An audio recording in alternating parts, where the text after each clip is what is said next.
ನಮಸ್ತೆ ಎಲ್ಲರಿಗೂ. ಎಲ್ಲ ಹೆಂಗದಿರಿ? ಎಲ್ಲ ಆರಾಮದಿರಿ ಅಂತ ಅಂದ್ಕೊಂಡಿದ್ದೀನಿ.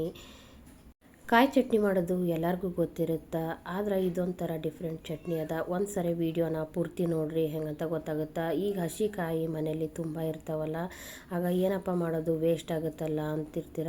ಆಗ ಈ ಚಟ್ನಿನ ಒಂದು ಸರಿ ಟ್ರೈ ಮಾಡ್ಕೊಳ್ರಿ, ತಿನ್ನಕ್ಕೆ ಮಸ್ತಾಗಿರ್ತದೆ. ಮಾಡೋದು ಕೂಡ ತುಂಬ ಈಸಿ ಅದ.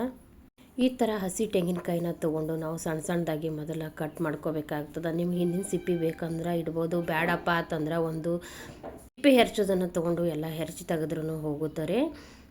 ಇದು ದೋಸೆಗೆ, ಆಮೇಲೆ ರೊಟ್ಟಿಗೆ, ಚಪಾತಿಗೆ ಸೈಡಿಗೆ ಚಲೋ ಇರ್ತೈತಿ. ಆಮೇಲೆ ಇದನ್ನು ಮಾಡಿದ ಮೇಲೆ ನಾವು 2-3 ದಿವಸ ಇಟ್ಕೋಬೋದು. ಫ್ರಿಜ್ಜಲ್ಲಿ ಇಟ್ಟರೆ, ಹೊರಗಿಟ್ರೆ ಇಡೋಕ್ಕಾಗೋದಿಲ್ಲ. ಈ ಥರ ನಾವು ಮೊದಲು ಸಣ್ಣಗೆ ಎಲ್ಲನೂ ಕಟ್ ಮಾಡಿಕೊಂಡು ಇದನ್ನು ನಾವು ರುಬ್ಬೋದಿರುತ್ತೆ ನೋಡ್ರಿ. ನಾನೆಲ್ಲನೂ ಸಣ್ಣ ಸಣ್ಣದಾಗಿ ಪೀಸ್ ಮಾಡ್ಕೋತಾ ಇದ್ದೆ. ನಮ್ಮ ಕಡೆ ಏನಪ್ಪ ಅಂತಂದ್ರೆ ಅಮಾವಾಸ್ಯೆ ಬಂದ್ರೆ ಅದು ಎಲ್ಲ ದೇವ್ರುಗಳಿಗೂ ನಾವು ತೆಂಗಿನಕಾಯಿ ಹೊಡಿತೀವಿ. ಆಗ ನಾವು ಕಾಯಿ ಜಾಸ್ತಿ ಅದಾವು, ಕೆಡ್ತಾವು, ಏನು ಮಾಡಬೇಕು ಅಂತ ವಿಚಾರ ಮಾಡ್ತಿರ್ತೀರಲ್ಲ, ಈ ಥರ ಒಂದು ಸರಿ ಚಟ್ನಿ ಮಾಡ್ಕೊಂಡ್ರಿ, ಕಾಯಿನೂ ವೇಸ್ಟ್ ಆಗಲ್ಲ, ಒಟ್ಟಿಗೆ ತಿಂದಂಗೂ ಆಗುತ್ತೆ.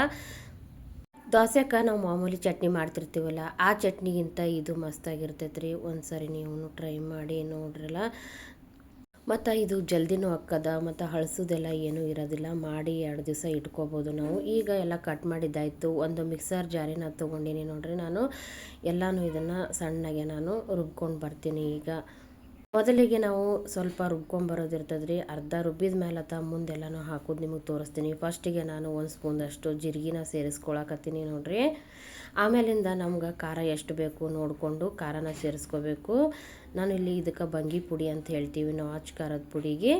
ಅದನ್ನು ನಾನು ಖಾರ ಜಾಸ್ತಿ ತಿಂತೀವಿ, ಸ್ವಲ್ಪ ಜಾಸ್ತಿ ಹಾಕ್ಕೊಂಡಿನಿ. ಬೆಳ್ಳುಳ್ಳಿ, ಕರಿಬೇವನ್ನ ಸೇರಿಸ್ಕೊಂಡಿದ್ದೀನಿ. ಸ್ವಲ್ಪ ಕೊತ್ತಂಬರಿನ ಕೂಡ ನಾನು ಸೇರಿಸ್ಕೊಂಡಿದ್ದೀನಿ ಇದಕ್ಕೆ.